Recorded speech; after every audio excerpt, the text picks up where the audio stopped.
आणि एक महत्त्वाची बातमी, अजितदादा आणि सुरेश धस यांच्या भेटीचा एक फोटो आपल्या समोर आलेला आहे। सुरेश धस यांनी आज अजित पवार यांची भेट घेतलेली आहे।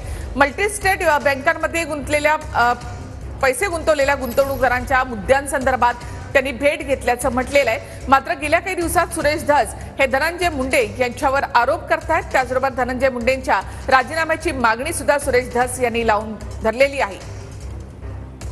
तर त्या पार्श्वभूमीवर सुद्धा चर्चा झाली असू शकते। धस यांनी आज अजित पवारांची भेट घेतलेली आहे।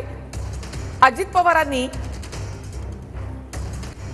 परळीची एक बँक आहे, राजस्थानी मल्टीस्टेट आणि इतर काही जिजाऊ इतर मल्टीस्टेट या सर्व मल्टीस्टेटमधून 16 लाख सभासद हे मराठवाड्यातले आहेत। जामखेड या गावी एक शाखा होती जामखेड, तिथले सुद्धा मोठ्या प्रमाणावरती सभासद आहेत ज्यांचे पैसे बुडालेले आहेत। जवळपास 26 लोकांच्या आत्महत्या या प्रकरणामध्ये झालेल्या आहेत। त्यामुळं याची तातडीने बैठक घ्यावी अशा प्रकारची विनंती करण्यासाठी अजितदादांकडे मी आलो होतो।